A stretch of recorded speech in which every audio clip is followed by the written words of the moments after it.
羽ばたいたら戻らないと言って目指したのは青い青いあの空。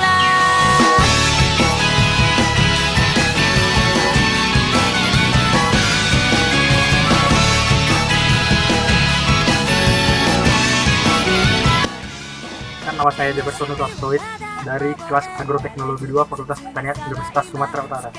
Di sini saya mengerjakan tugas dari mata kuliah pasca panen, yaitu dapat dua topik. Yang pertama itu bagaimana proses ekspor dan pengembangan devisa. Yang kedua itu apakah fermentasi biji kakao atau coklat di Indonesia masih jarang difermentasikan.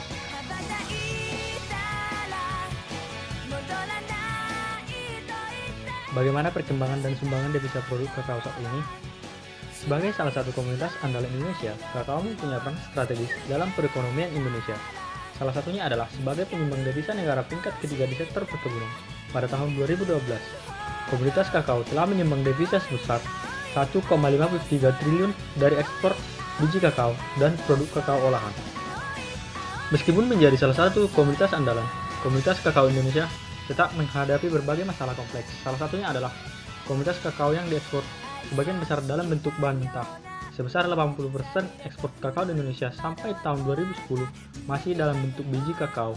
Dalam Suryana et al. 2014, ekspor biji kakao yang lebih besar daripada kakao olahan menunjukkan bahwa Indonesia telah banyak kehilangan potensi nilai tambahan dari hasil industri pengolahan kakao.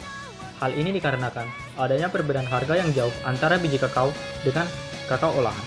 Selain itu, umumnya biji kakao Indonesia bermutu rendah atau terkontaminasi jamur, serangga, dan kadar kotoran tinggi. Sehingga dengan harga biji kakao yang sudah rendah, masih juga dikenakan pemotongan harga.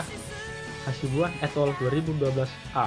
Rendahnya mutu biji kakao Indonesia disebabkan olahan biji kakao yang belum difermentasi, minimnya sarana pengolahan, dan lemahnya pengawasan mutu serta penerapan teknologi pada seluruh tahapan pengolahan biji kakao. Dalam tulisan Rubio dan Siswanto 2012. 2. Apakah saat ini biji kakao atau coklat masih jarang difermentasikan? Di sini, pengolahan biji kakao melalui fermentasi memang belum banyak dilakukan di Indonesia. Pada umumnya, petani kakao di Indonesia menjual langsung kakaonya dalam bentuk basah atau kering. Jika dalam bentuk basah, biji kakao langsung dijual begitu selesai dikeluarkan dari buahnya. Jika dalam bentuk kering, petani menjemur terlebih dahulu. Secara nasional, kakao fermentasi di Indonesia hanya antara 10-20%. Menurut situs Kata Data, produktivitas kakao Indonesia berkisar antara 400.000 ton, versi Dewan Kakao Nasional hingga 600.000 ton. Menurut Kementerian Pertanian, hal ini sangat rendah mengingat banyaknya kakao di Indonesia. Kementan 2010. Nah, menurut saya, hal tersebut terjadi karena pemerintah kurang perhatian terhadap pengolahan biji kakao, di mana sudah sewajarnya pemerintah membuat penyuluhan terhadap pengolahan biji kakao. Selain itu, faktor lainnya adalah butuhnya petani akan uangnya cepat, sehingga membuat mereka langsung menjual hasil panen kakao mereka sendiri.